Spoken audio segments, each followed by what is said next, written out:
lot of ideas for today, but I decided just to go with whatever was the most fun, and the most fun was actually to go through a list of these apparently artist problems that I found online that I wanted to go through and see if they were relatable or not.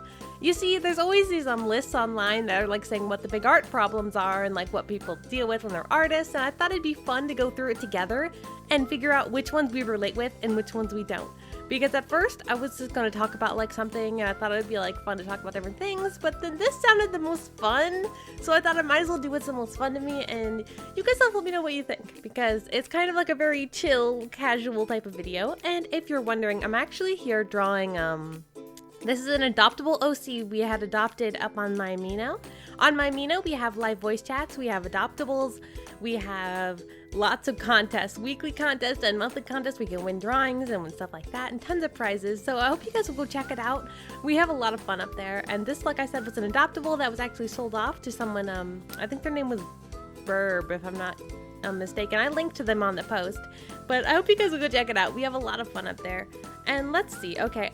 Like I said, these are just a list of like random art problems. So I want to know which ones you guys relate to and which ones you don't relate to, or you think really just doesn't apply to you. Because I'm sure some of these problems just aren't going to apply whatsoever, but that's part of the fun, right? The fun is to see what does and doesn't apply. Okay, this is a random list. I have not read it before, so I don't know what's on here. This is going to be pretty weird. Okay, the first one here, it says one of the biggest problems for artists is running out of fingers to smudge with. I sort of kind of relate to this in a way, because I know I'm a digital artist, so smudging really isn't that big of a deal. But when I was younger, this was honestly kind of a pretty big deal, but not so much. Like, I always used the same finger no matter what, even if it was like completely covered in like a black color, I would still use that finger to smudge. I know I wasn't really good at drawing back then. I'm still not great, but I feel like I was like, I didn't know what I was doing, because if running out of fingers is a problem, I don't feel like I even relate to that at all. You guys have to let me know. I'm really, really curious in what you guys relate to and whatnot. Number 2, accidentally tearing. I just said tearing instead of tearing. Tearing your paper when you erase. Yeah, I mean, I relate to this one. It's again another traditional one, but I feel like this has happened to me before when I used to draw little comics like 𝐏𝐫𝐸 and Taro, you know, the one I read to you guys on this channel. I feel like that happened quite a bit. Number 3, everything you own is stained with paint. This is not true for me, not at all, but it is very, very true for my sister. My sister, she used to paint a ton. And let me tell you, she had this desk that was so covered in paint, and her bed was covered in paint, and her jeans were covered in paint. Everything was covered in paint. So this is very true for anyone who paints, I suppose. Let's see, number 4, junk getting stuck to your kneadable eraser. All right, that one doesn't apply to me whatsoever. I don't even know what a kneadable eraser is. I mean, I know what it is, but I've never tried one, and it doesn't apply to me. I'm sure that applies to some of you guys. Let's see, we're at 4, right? Number 5, getting materials all over your hands. I understand this one. Like, when I'm using markers or something, I get markers on my hands, so I guess that sort of applies, but it's not really a messy product as much as like paint or like watercolors, or which is a paint, but you know what I mean. Things like that I have a feeling are like really bad, or like maybe sculpting. Let's see.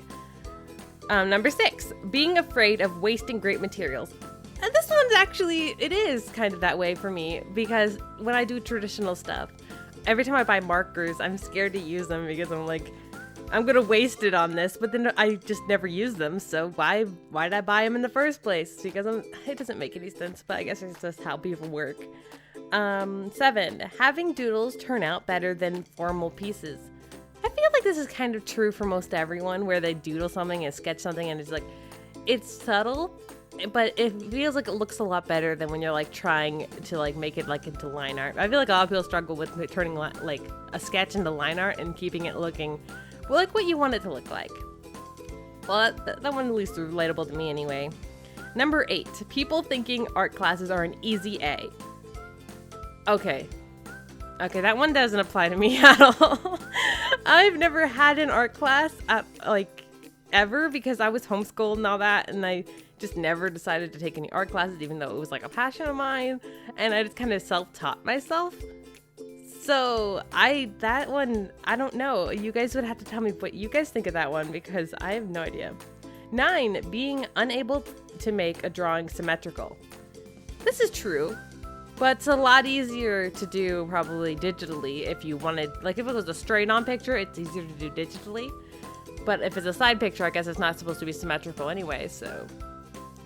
Yeah, I mean, it's still difficult, but I do mostly digital, so I just can't relate as much. 10, when you can't find the exact color you need. I think this is true for everyone, even if you're doing digital art, because you still have to kind of create the color, even though you're not mixing colors and stuff like that, you still have to create it on the digital piece. And I feel like this is very true, especially for me, because you guys have probably noticed, I always make colors really too red and really too vivid, and it's never proper to what the color was supposed to be.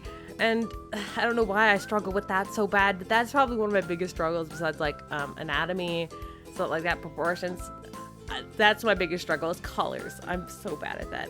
11, having off days when you really want to create. I feel like this is never true for me, simply because whenever I want to create, it's usually the day I'm more excited or more, I don't know, imaginative, creative. I'm just more into it because I do it as a job, so I have to create every day. So I've kind of gotten used to like having myself create or making myself create, even though if I have art block or stuff like that, I just kind of have to work through it. And it's just more like of a down day rather than being like art block to a point where I can't draw at all because I have to. That's like what I do. So I don't know. I'm sure that's different for everyone depending on the situation. 12, the terror of adding color to a piece. This is another traditional one for sure. But I understand this one totally. Whenever I'm terrified to add color to something when I draw it traditionally and I haven't printed it or like copied it and printed it back out just to make sure I could start over if I mess up. The featured artist today is the one art person. Their art is super cute. It's like a creepy but very, very cute style. It's a very interesting. It's very detailed but also more of a chibi-ish. It's very cartoony. It's interesting. You guys have to go check it out. I'll put a link down in the description and make sure to go check them out and follow them up on them, And I feature random people, so just posting art up there counts as a chance to be featured. Let's see. Where were we? It was something about adding color, I believe. Oh, here we go. 13. When something starts off really well and ends up horrible. This is pretty close to the thing where we said the sketch is worse than the finished piece. I feel like that's pretty similar because I relate to that. 14, the envy of meeting someone who's better than you. This is not true at all for me. I don't know why that is, but it's probably because I grew up with siblings that were always better than me. They were always better at art than I was. So I saw it as more of like wanting to strive to get better rather than being jealous that they were better than me. You know what I mean? Plus art is something that's like, beauty's in the eye of the beholder sort of thing where like everyone has different opinions and everyone has different styles, so you can't just like compare two things together. I hate the idea of comparing art because it just doesn't work. It's like comparing rock music to like some jazz remix and then trying to compare it, and it just doesn't make any sense because it's two different genres, and that's just how all art is. But well, we can't go through anymore because it's kind of getting, it's been quite a long time of doing this, but I want to know each one, you guys, like, do you relate to it? Do you not relate to it? I'm really curious because I thought this was a fun idea because I really wanted to go through this list and, well, any list, that is. I just kind of picked a random one. There's probably better ones. But you have to let me know what you guys would like to see in a future video, and also make sure to join the Amino. We'll have other adoptables soon and lots of cool things to do. This adoptable's already sold, but there will be more. Anyway, that's pretty much everything. Like I said, I would love to hear what you guys think about this list. I mean, it's not really relatable to me at all. But anyway, thank you guys so much for watching.